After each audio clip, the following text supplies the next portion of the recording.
So, welcome to those of you on MoChurch.tv. Welcome to those of you in the room. We are talking about, very appropriately with that video, Haunted.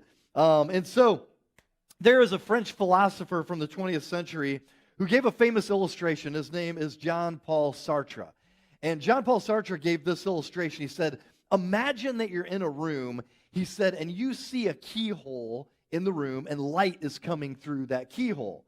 And he said, when you get down and you look through the keyhole, you see people on the other side through the keyhole who are doing stuff.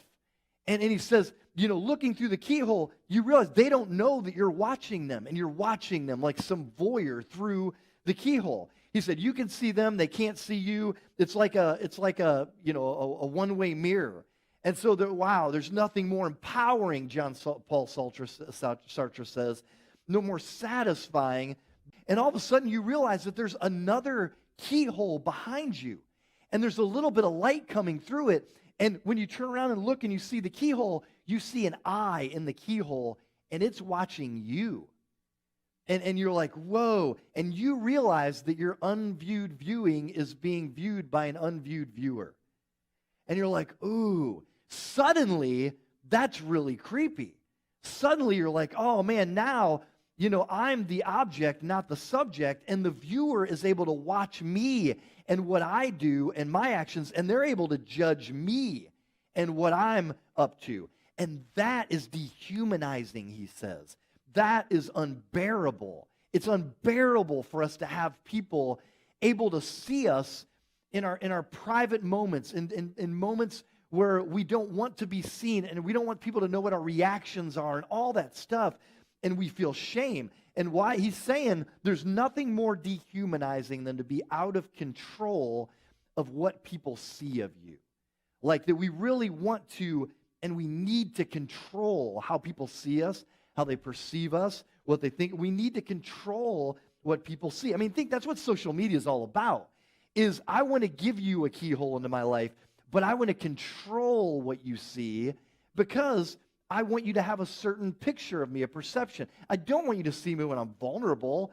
I don't want you to see me when I'm upset. I don't want you to see me when I'm naked. I don't want you to see me when, like, all these things. I want to control what you would see of me. And so we don't want people to see who we are or what we do, or if they could, how we think. Because if they had total access and they could see and hear everything, there would be stuff they'd see and hear that we'd be ashamed of. And Sartre, what's interesting in him is that he didn't believe in moral absolutes, that there are transcendent values that come from a creator. He didn't believe in God. He was an atheist existentialist. But that doesn't matter, because even if we don't believe in God, who has standards for us, the funny thing about someone who doesn't believe in God is he's admitting we can't even live up to our own standards for ourselves. It would make us ashamed for people to see our secret moments because we don't even live up to our own standards.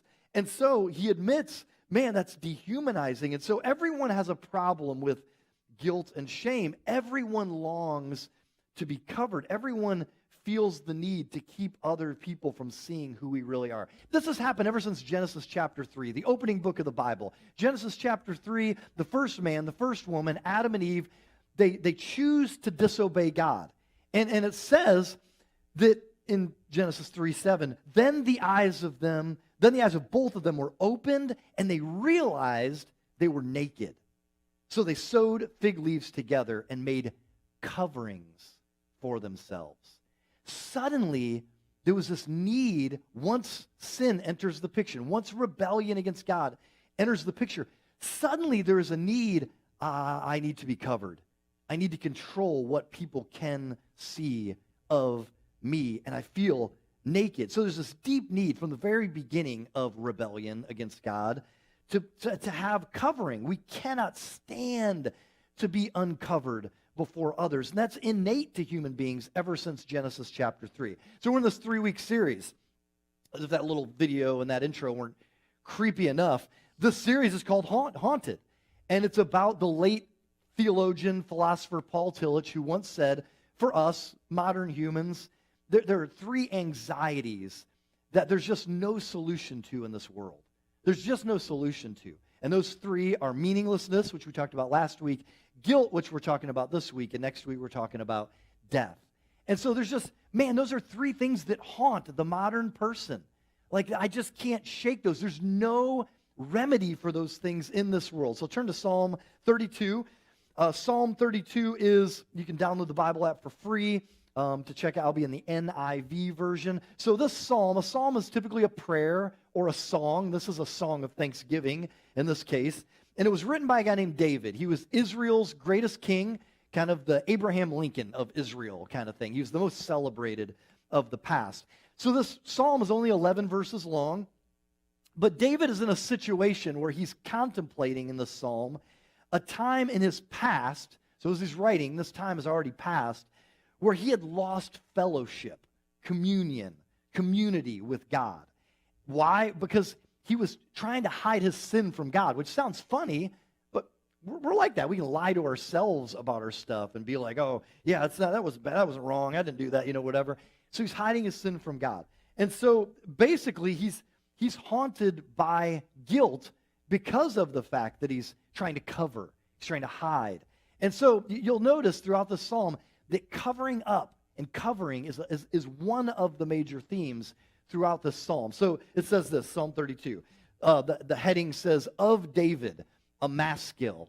It's an invisible ink. Of David, a maskil. So this, who wrote it? Maskil, we don't really know what that means, that Hebrew word that comes from. Nobody really knows for sure, but the root meaning means something along the lines of for wisdom, for instruction.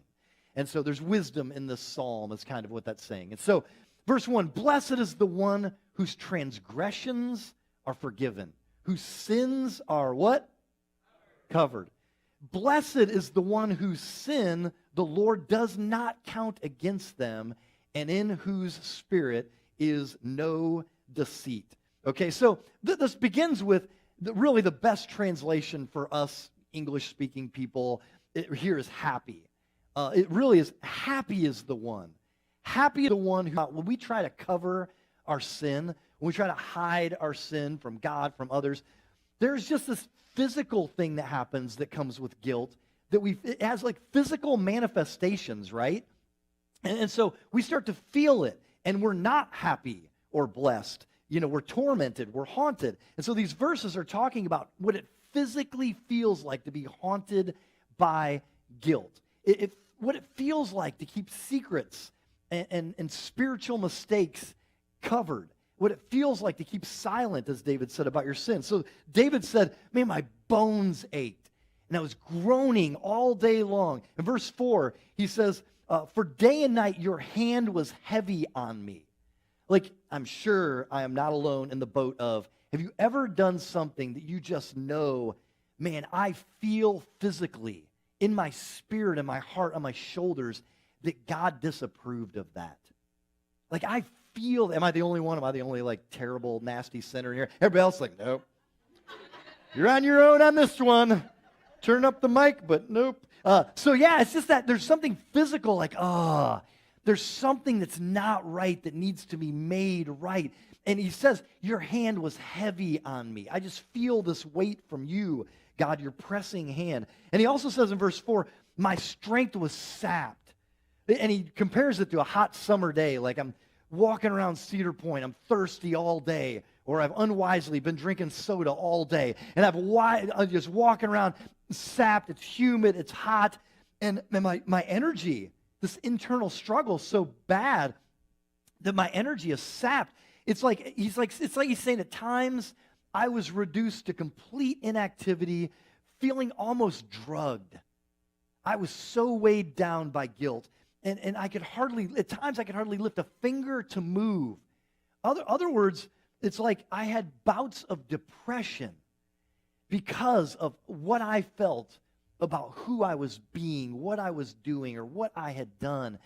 I had bouts of depression, and there's this unmistakable link between David's sin and his feeling of sickness. He's haunted by guilt. In fact, in the next chapter of Genesis chapter 4, there's the first two sons of Adam and Eve, Cain and Abel.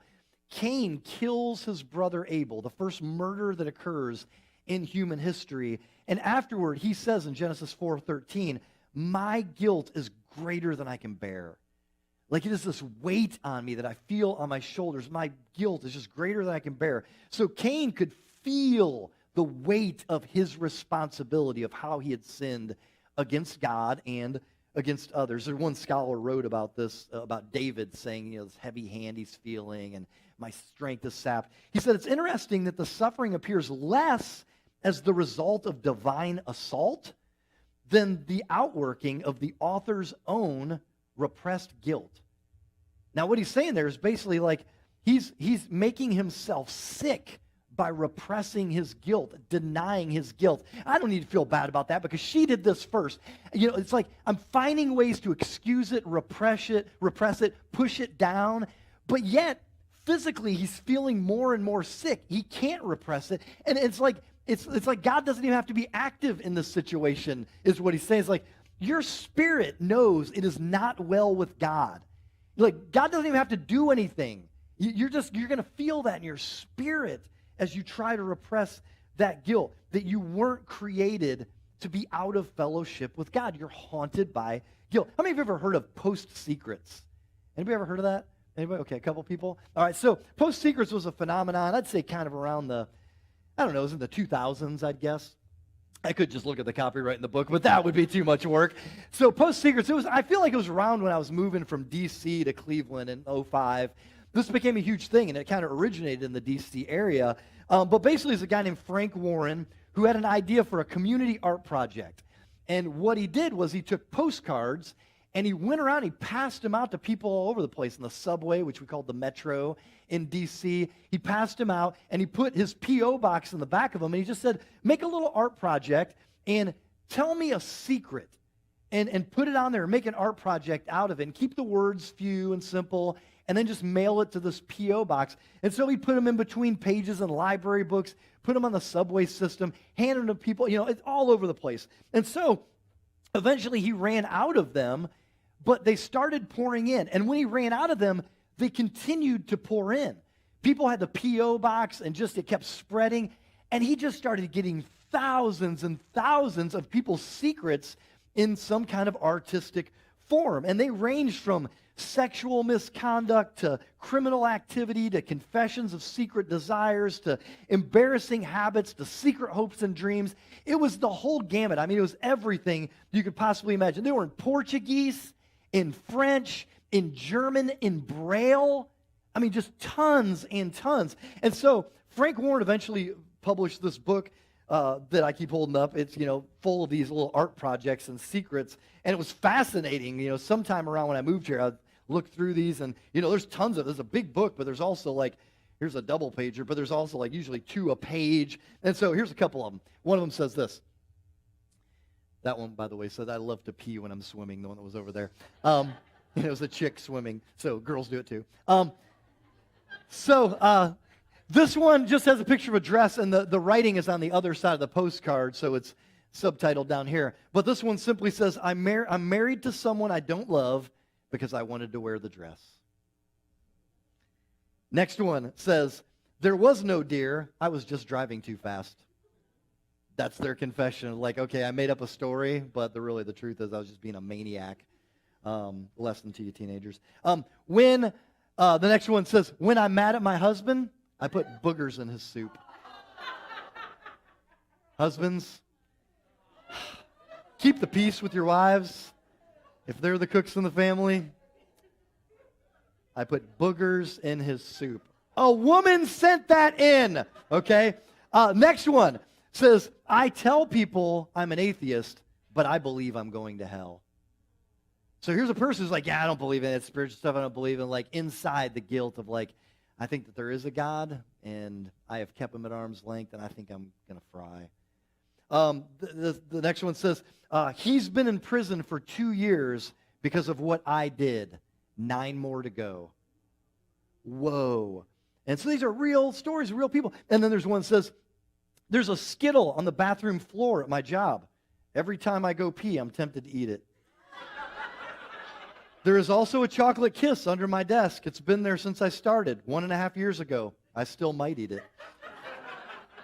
So, I mean, they range from like deeply serious and disturbing to that's the dumbest little thing, the Skittles like talking to you on the bathroom floor. It's probably got some urine splatter on it, but I just might go for it.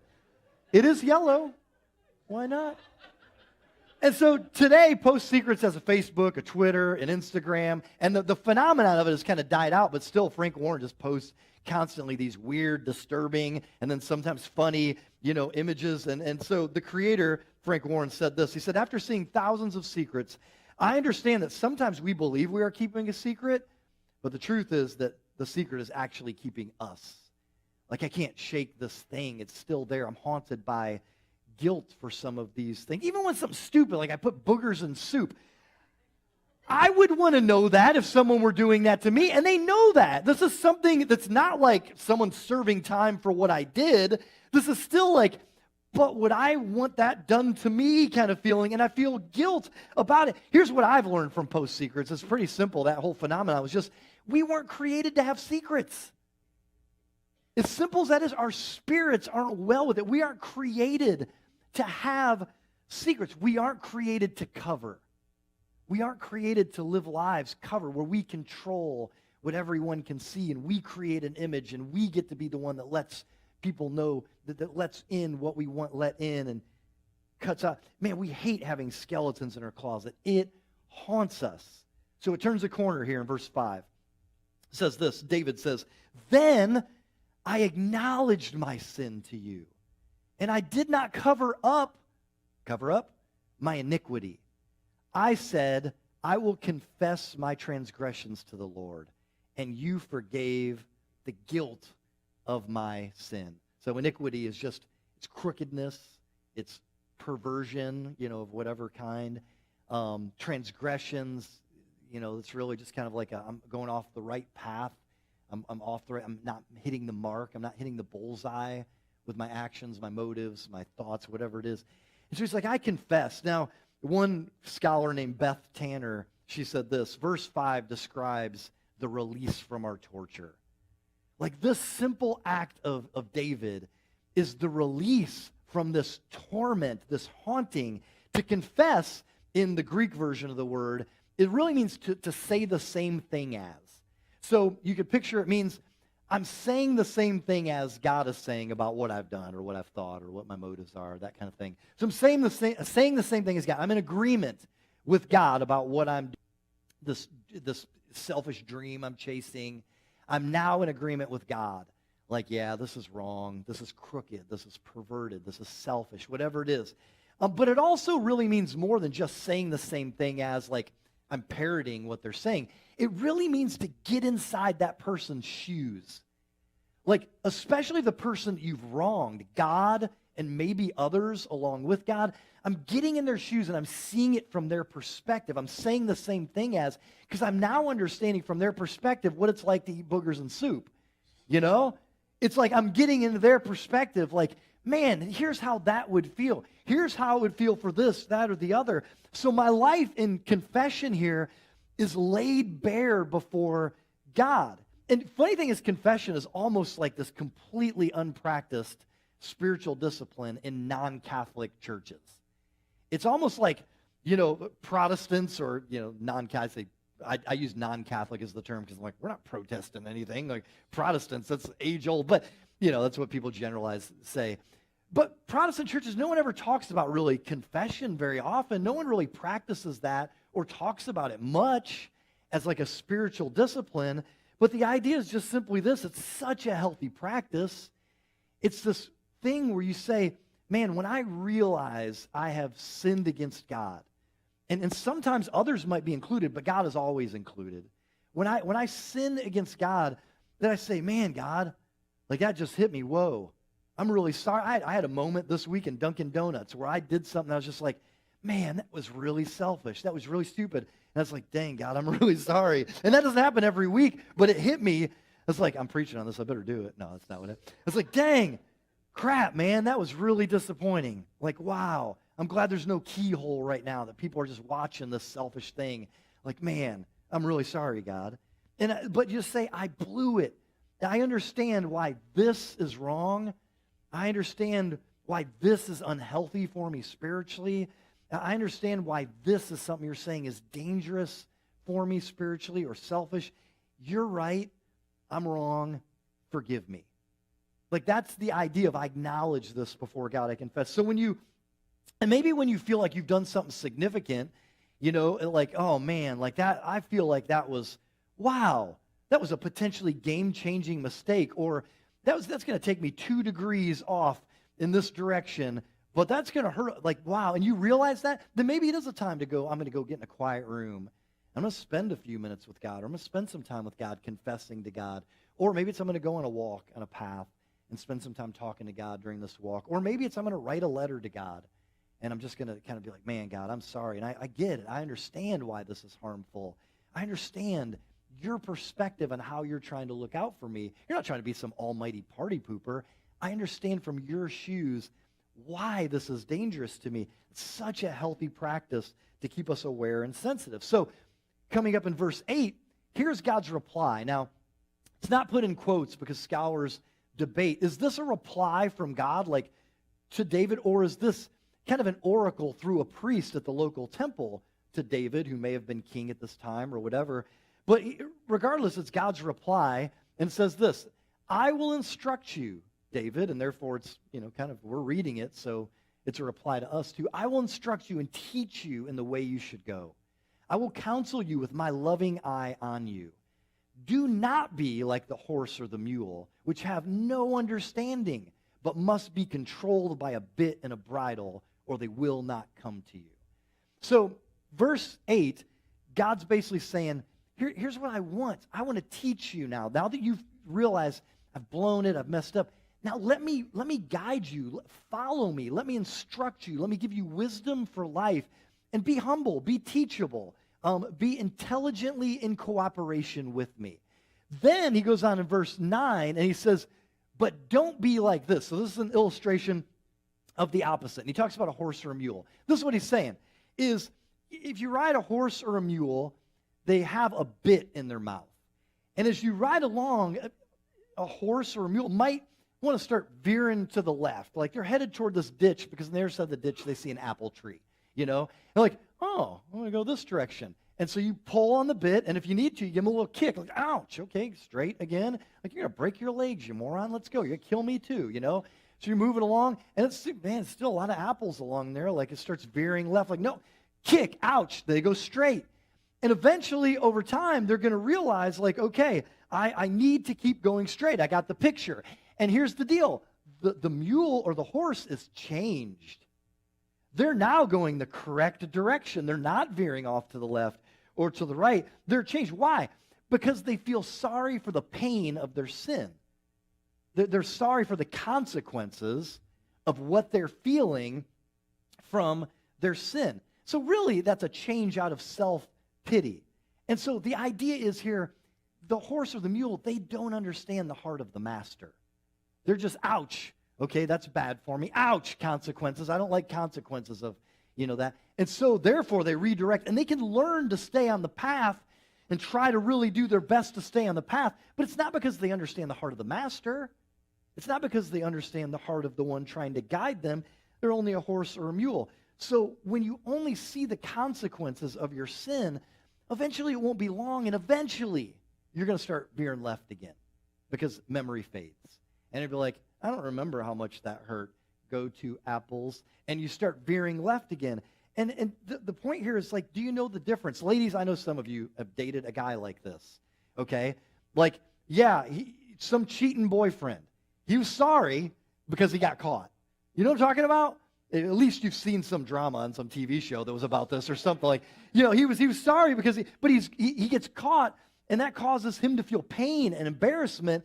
So he might get on the path again, but it's coming. If he doesn't understand the heart of how it feels for the person who loves him, then the emotional connection isn't there. They don't get it. He's not so much hurting because of the one who loves him. He's hurting because of the consequences it caused him. It embarrassed him, and it caused pain. And so this is the difference between a really religious person. I do the right things. I have sex with the right person. I look at the right thing. I do the right thing. I say the right words. And sometimes that's just because you're not changed. You just learned the rules. And what comes along beyond that religion is this relationship where you can really get inside the shoes of God and say, but why? I need to understand the heart of the master. Why would he only want me to have sex with this person in this context? Why? Why would he only want me to do this thing or talk about people in this certain way and not talk about them in that certain way? Why? That's the difference between religion, where I just learn the rules, and the relationship. God, I understand your heart behind this. And that takes an act of radical imagination, and it takes emotional work to put yourself in the shoes of the person that you've wronged, God and then other people. That's confession. Psalm 32, from a 30,000 foot, 30,000 foot view, there's 3 verbs that are used throughout this psalm for divine forgiveness. And they're really interesting because they all come with an image. The first image is forgiven, which really just means, if you put another word alongside it, it's lifted. And that means you're carrying this burden. Remember Cain said, I can't bear the weight of my guilt. You're carrying this weight of, man, this is how I'm living. This is stuff I've done. I've never talked to anybody about. I've never confessed this to God. There's this weight that you feel from that just bears down on you. And to have that lifted means to be forgiven. It's this beautiful image of removing this terrible crushing weight, a stone of guilt off your back, and freeing you from that like a boulder, and this crushing weight is lifted. That's what David felt. Your heavy hand is on me, Cain. I can't even bear the weight of what I've done in my guilt. The second word is covered. And if you've been around church for any amount of time, you might notice the word that it's associated with. This is the word atoned. So when you hear this church word atoned, that's really what it means, is covered. And so the idea here is that your sin is hidden, clothed, meaning it's out of mind, not hidden in some way that's going to continue to rot and affect things. More of like, it's out of mind. Your past is the past. It is covered. It is hidden. It is clothed. It is concealed. And that's this gracious act of what we call atonement, the atonement of God, the covering of God over our sin. And then the third one is that mentions our sin being not counted, which is just cool. Like, the word associated there is justified, and it's a legal term. It just means you are declared by the judge not guilty. Like, that is justified. It's not counted against you. And I think it's really interesting to notice, to piece this all together now. Psalm 32 is saying, it goes through, this is kind of an abbreviation through the psalm, blessed is the one whose sins are covered, and in whose spirit is no deceit. I acknowledged my sin to you, and I did not cover up my iniquity, and I said, I will confess. And so what's interesting here is, otherwise check this out, I think this is very profound. I must uncover my sin. We must uncover our sin so that God can cover it. We have to lay it bare so that he can say, now I take care of that. I cover it. I put it out of my... And somehow our spirit is made well in that fellowship with God again. We uncover so that God can atone and cover. And so how do we uncover? Really 2 simple ways: through confession, which we've talked about, and community. I mean, this is woven through Scripture constantly, that through confession and through community, living transparently, authentically living among each other, and being able to confess to others, appropriate people at appropriate times, safe people that we choose to confess certain things to. Through confession and community, my life is laid bare before God and before others. In fact, the 5th step of Alcoholics Anonymous, the 5th step is that we admitted to God and to ourselves and to another human being the exact nature of our wrongs. That is spiritually profound. I am going to stop hiding and covering from God. I'm going to stop lying to myself about my failures and my shortcomings and all that stuff. And I'm telling another human being. That's a gigantic step. That is, and it's a person that you would choose. It's not like I got to get up on stage and have to say it in front of everyone. I don't have to get up in front of Mo Group and say it in front of everyone. Now, there's some things you might feel like are appropriate. That I might want to share that with everyone through a story, a testimony, of what God's done and how he's shown grace and atonement in my life. But there's some things you're like, nah, this is for one person or three people that I really trust, who are for me, not against me, who will cheer for me and encourage me and just push me. Here's the problem with Post Secrets is what it does is it gives you this feeling that I've confessed, but it's absolutely anonymous, so you've made no progress whatsoever. I mean, think about this. If I'm serving 11 years for what you did, big deal. You sent in an anonymous postcard to some guy named Frank. Okay? That doesn't help at all. There's no justice there. There's no accountability there. I think one of those in there, I've seen one, I don't know if it was online or here years ago, that said, I am abusing my child the way that my parents abused me. Well, great, you sent in an anonymous postcard about that. I want you to tell a human being that, because we need to get that kid out of that situation. And so there are big situations, but even in the small situations, even in the things you're like, this is a dream that I'm chasing right now, and it is wrecking my marriage, it is destroying my relationships, it is selfish. I don't think it's God's dream for me. It's just some fantasy that I have, and I'm chasing this thing. To tell another human being is so helpful, freeing, and makes progress to say, I'm uncovering it. I'm not going to let this just be here and be covered and be secret. I'm uncovering it. And, the illustration I just think is so, it's gross, but it's an illustration that you're like, whatever, this is Dan.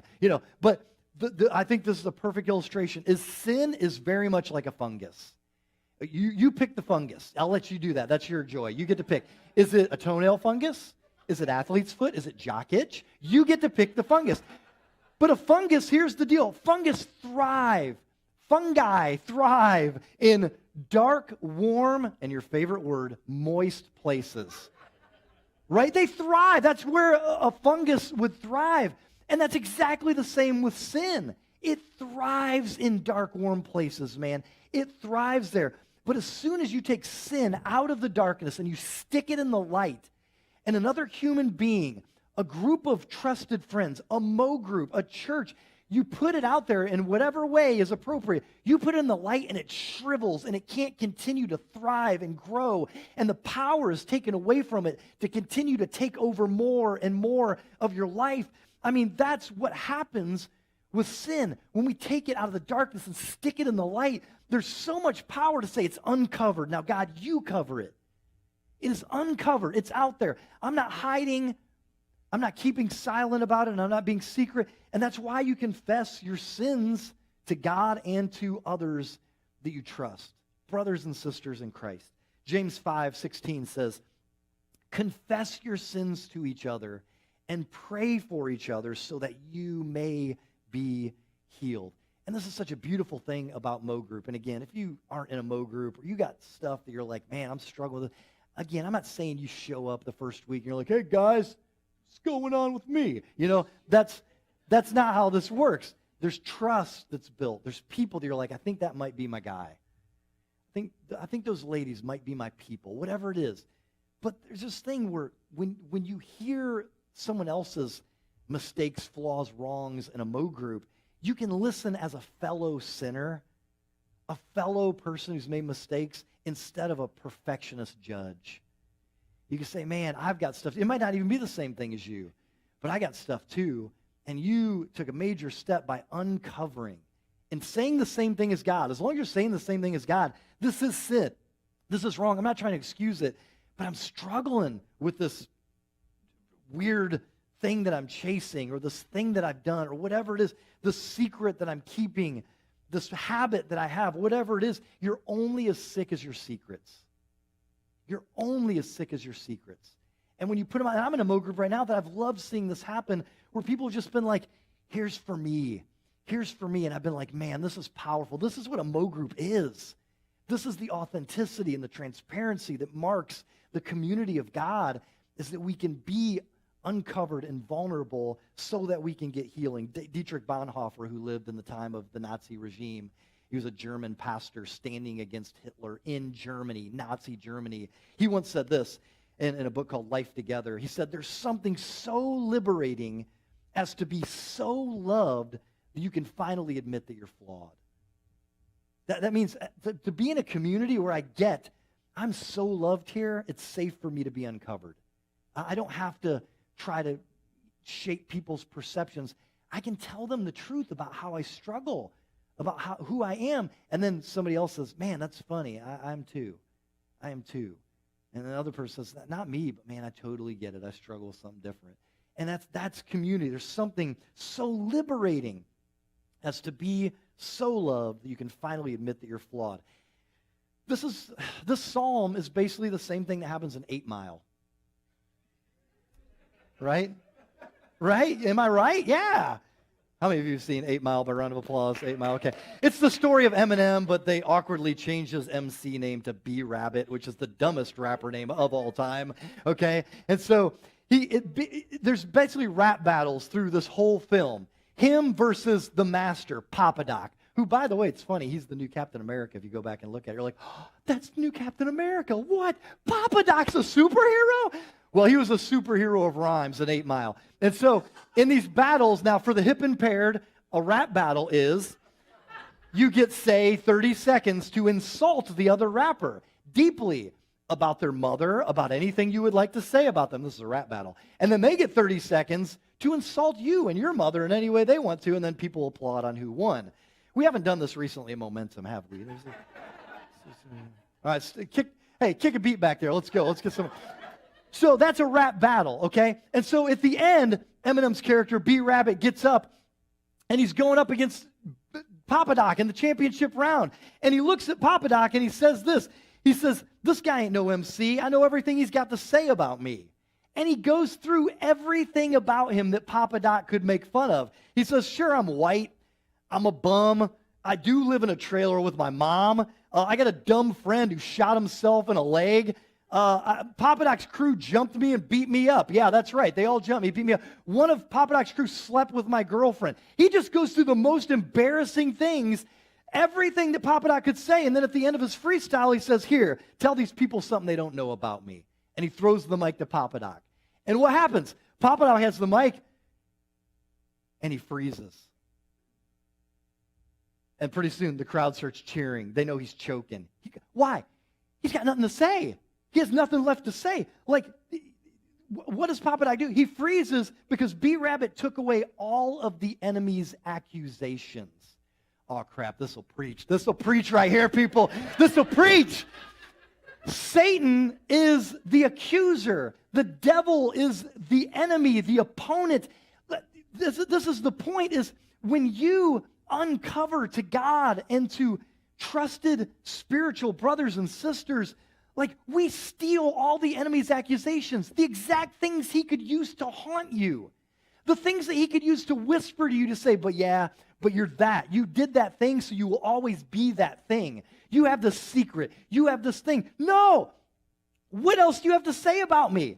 I've confessed all this to God. I've told my friends, there's no significant unconfessed sin in my life. I don't have to sit around and try to remember every little word or whatever, but there's nothing I'm hiding. It's all uncovered so that it could be atoned or covered by God. What accusation do you have to bring against me, enemy? 8 Mile's the gospel. It's the gospel, man. The devil can't haunt us because I'm self-aware and I have true friendships, not the kind of friendships where I talk about the weather and stuff in my life that's obvious. It's, man, I have true spiritual friendships. Now, on the opposite, I'm not saying, because Momentum could go this direction, and there are people here, maybe out of, defense mechanism, who are flippant about their sin. Like, oh yeah, that's just me. You know what I do. That's how I do. That's not saying the same thing as God. That's not putting yourself in his shoes to be like, yeah, but kid, I know how you're killing yourself with that. I know how spiritually you're destroying yourself with that. So it's not being flippant about your struggles. It's saying, there's nothing unconfessed. There's nothing that's hidden. It's been uncovered so that God can cover it. Man, to have a church, as we largely do, with that kind of culture is incredible. Verse 7, we'll look at this. This is the gospel. I'll bring it home. Verse 7 says, you, David says, are my hiding place. Talking to God, he's confessed. He says, you are my hiding place. You will protect me from trouble and surround me with songs of deliverance. This is a reason to celebrate. Many are the woes of the wicked, but the Lord's unfailing love surrounds the one who trusts in him. Throughout the book of Psalms and in this psalm, David is constantly saying things like, God, you are my hiding place. You are my refuge. You are my shelter. You surround me. And the funny thing is, David seems to sense that God himself will be his covering. That God himself will be the one who protects David and covers David. And so here's the bottom line. You can hide from God or you can hide in God. To hide from God is what Adam and Eve did. Like, we've rebelled against God. Let's cover ourselves, you know? David's like, you are my refuge. I am buck naked in my vulnerability, and I come hide in you. People know who I am. They know my mistakes. They know about the affair I had. I'm just gonna come hide in you and acknowledge what you say about my sin, and I'm gonna let you be the one who protects me. I'm gonna let you be my protection. And when it comes to the cross of Jesus, man, this ties in so beautifully because that was the worst type of execution. You were stripped naked. Your arms were tied or nailed, open. You didn't die fast. You died slow. You didn't die privately. You died publicly. I mean, you were utterly naked, utterly exposed. People came to watch, and they mocked you being crucified naked in public. It was the ultimate keyhole. It was the ultimate dehumanization. And why did Jesus do it? So why would Jesus die on the cross? What does that have to do anything with my life or human history? He was stripped so that you could be clothed.